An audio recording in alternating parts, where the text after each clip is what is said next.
Today we are going to talk about chapter 8, which is on exponential and logarithmic functions, and we are going to begin with the first section 8.1, which is on the natural exponential function. If you recall from chapter number 3, we actually talked about the exponential function in the third chapter, where we said that functions looking like this are called as exponential functions, जहाँ पे जो function में exponent है, which is this, that is an input variable, whereas the constant here is the factor by which fx would change when x increases by 1 unit. Today we are going to talk about a very specific case of an exponential function, which is called as a natural exponential function. And you can notice here that in this function fx is equal to a raised to the power x, when you change the value of a, you will get a different function. You will get an entirely different function. For a specific value of a, this function becomes quite important. And we are going to target that particular function in today's lecture, and this particular function is called as a natural exponential function. So the agenda is to identify that value of a for which this function will be more important than for any other values of a, and which has a particular name by natural exponential function. इस a की value को derive करने के लिए कि ऐसे कौन सा स्पेशल केस है a का जिसके लिए हम इस फंक्शन को नेचुरल एक्सपोनेंशियल फंक्शन बोलते हैं, to do so we will have to look at the derivative of this function, and we will use our basic concepts of derivatives. We will form the Newton quotient, which will be f of x plus h minus f of x by h. For this function a raised to the power x, this will become a raised to the power x plus h minus a raised to the power x by h. Now I can say that the derivative of this function f prime x will be equal to the Newton quotient when limit of h tends to 0. तो अगर मुझे इस function का derivative निकालना है, तो अगर मैं इस क्वेश्चन न्यूटन क्वेश्चन का लिमिट लूं where h tends to 0, then I will get the derivative of this function. I will just try to manipulate this a bit. मैं इसको इस तरीके से लिख सकती हूँ, ax, I can take ax common and this will be raised to the power h minus 1 upon h. Now you will notice that since we are looking at the limit of h, the first term here, which is a raised to the power x, is a constant because यहाँ पे h नहीं है, तो हम इसकी limit के बारे में बात ही नहीं कर रहे. I can further write it as ax into limit h tends to 0, a raised to the power h minus 1 by h. So this basically is the derivative of this function. By using the limit concept, I can say that the derivative of this function looks like this. We now want to understand what this is, what is this limit, and if I try to solve this for x is equal to 0, if I solve the following function for x is equal to 0, f prime x would be limit h tends to 0, a raised to the power 0 plus h minus a raised to the power 0 divided by h, which is nothing but a raised to the power h. A raised to the power 0 will be 1, so this will be 1 divided by h. So if I evaluate the derivative of this function at x is equal to 0, this is the result that I get. So now in the general result for the derivative of this function, I can say that f prime x is nothing but a raised to the power x into the derivative of this function at x is equal to 0. This is the general result that I have for the derivative of this exponential function. So we have just shown that if f of x is equal to a raised to the power x has a derivative at 0, then f is differentiable for every x and the derivative would look like this. Later in this chapter, when we talk about the natural logarithmic function and the generalized form of logarithmic functions, you will note that this f prime 0 is nothing but equal to log of a. In other words, limit of h tends to 0, a raised to the power h minus 1 by h is nothing but log of a. This is something that we will come back to and we will prove in the next section. But this is the general result that we have, that f prime 0 here for this particular function is nothing but log of a, and limit of a h minus 1 by h where h tends to 0 is nothing but log a. So then I can write f prime x as a raised to the power x into log of a. This is the final result for the derivative of this function. Now let's try and figure out some values of a and understand the values of the derivative for these specific values of a. This f prime 0 that we have in the derivative is nothing but the slope of the tangent to the graph of this function at x is equal to 0. When I try to plot this function, then इस function के x is equal to 0 पे जो value आएगी function की, उस point पे जो भी tangent होगा उसका जो slope होगा that is equal to f prime 0. So if I plot this function for two values, let me plot this for two values of a. One is a is equal to 2 and the other is a is equal to 3. So in this case f of x is 2 raised to the power x, and in this case f of x is 3 raised to the power x.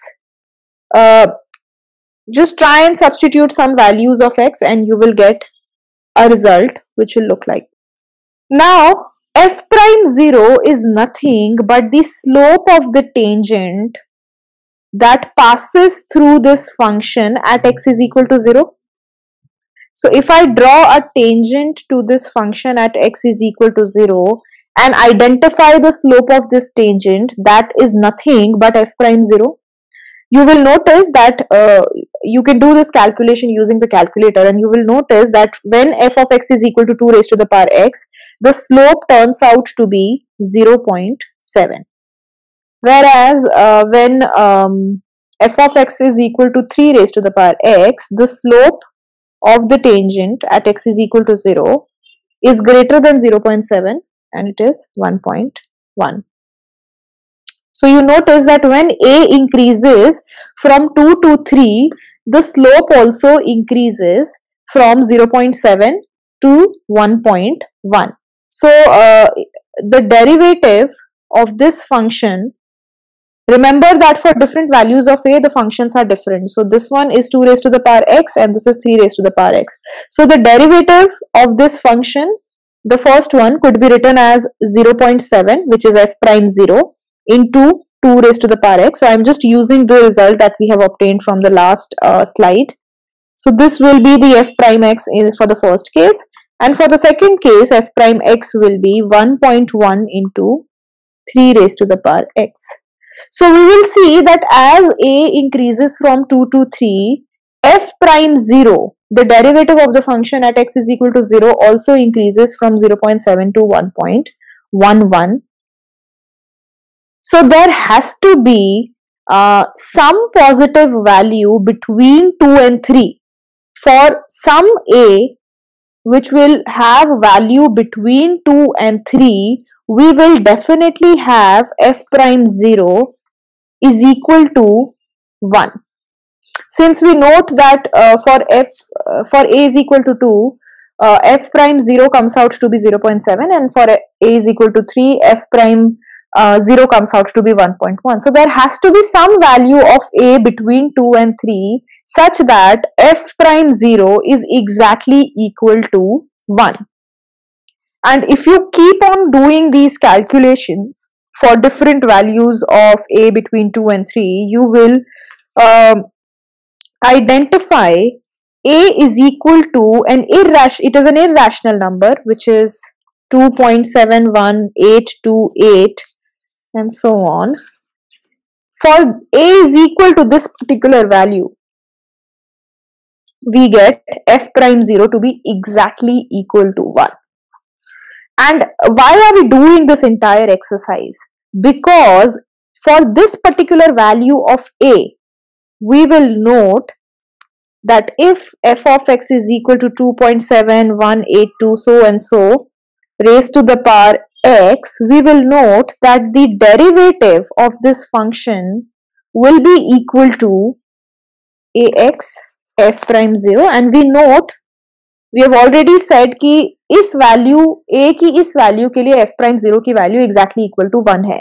So we will notice that the derivative of this function will be exactly equal to the function because f prime 0 is 1, and that is why for this particular value of a, this function becomes more important. So we started with this agenda कि हमको एक ऐसी value निकालनी है a के लिए जिसके लिए ये फंक्शन कुछ एक्स्ट्रा फीचर्स अटेन करता है, and that is the reason why this function becomes important.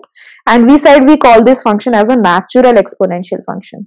So when a is equal to this irrational number 2.71828 so on, we call this function as a natural exponential function. And ये जो particular value है इसको हम a की जगह e से represent करते हैं. So when a is equal to e, this is a very important number, important irrational number in maths. The other kind of important irrational number in maths that we have is pi. So this is one of those kinds of numbers which plays an important role in maths. So when a is exactly equal to e, we call this function as a natural exponential function. So this is a special case of an exponential function which is called as the natural exponential function, and it has this remarkable property about itself that the derivative of this function is equal to the function itself. अगर आप इस function का derivative लोगे, जो कि मैंने अभी यहाँ पे दिखाया, that if you take the derivative of this function, the derivative will be exactly equal to the function, which will be ex. In fact, if you take the double derivative of this function, again you will notice that it will be exactly equal to the function.